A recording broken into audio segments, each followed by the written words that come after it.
Nous sommes au centre hospitalier de Valence.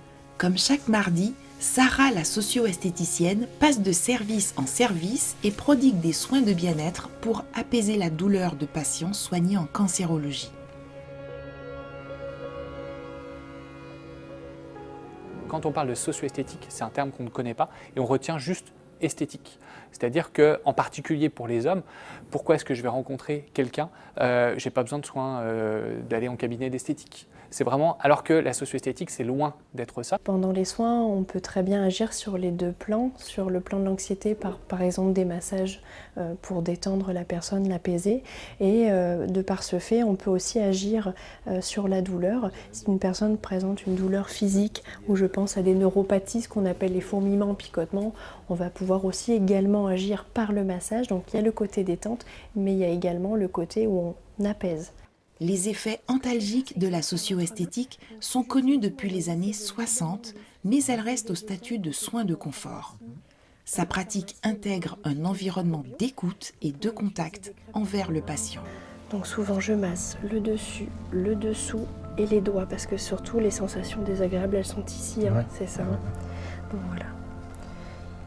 C'est vrai que quand on a un petit temps on va dire d'intimité comme ça, avec une personne comme ça qui nous prodigue des soins, c'est toujours agréable. C'est sûr que c'est mieux que d'être là et d'attendre de se faire piquer et d'attendre de recevoir les produits, d'attendre.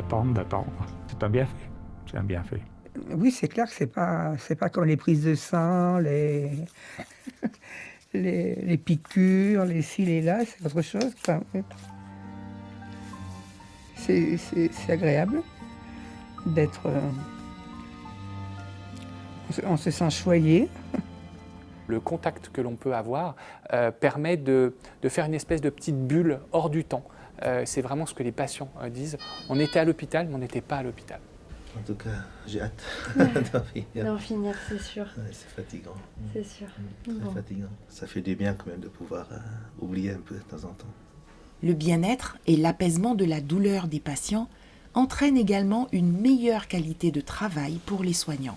On a des patients plus apaisés, plus détendus et effectivement, oui, ça apporte un confort supplémentaire. C'est une arme de plus que l'on peut proposer aux patients. Si on donne moins de médicaments pour la douleur, on arrive à mieux contrôler la douleur et en diminuant les effets secondaires.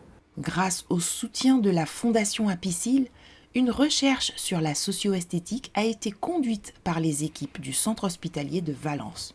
La Fondation Apicil a été d'un rôle majeur pour notre recherche puisque c'est elle qui a permis de nous mettre du temps à disposition de socio-esthéticiennes afin de pouvoir mener cette recherche qui a montré la diminution de la douleur et l'impact que la socio-esthéticienne pouvait avoir sur la douleur. Ici, la socio-esthétique a pleinement trouvé sa place. La recherche qui poursuit son chemin permettra peut-être et enfin sa reconnaissance comme soin de support à part entière. Les équipes savent que je viens les mardis, voilà, c'est vraiment intégré dans leur esprit. Ma venue, la fréquence des soins, elles arrivent aussi, les équipes de chaque service, à appeler la plateforme Onco lorsqu'il y a un réel besoin, un vrai besoin auprès d'un patient, une demande d'un patient en particulier aussi. Ça peut être aussi fait à la demande d'un médecin. J'ai déjà eu le cas de médecins qui m'ont demandé d'aller voir certains patients. Donc c'est vrai que on se sent vraiment considéré aussi par rapport à l'équipe soignante. Donc ça, c'est une satisfaction et puis de la reconnaissance envers mon travail de la part des équipes.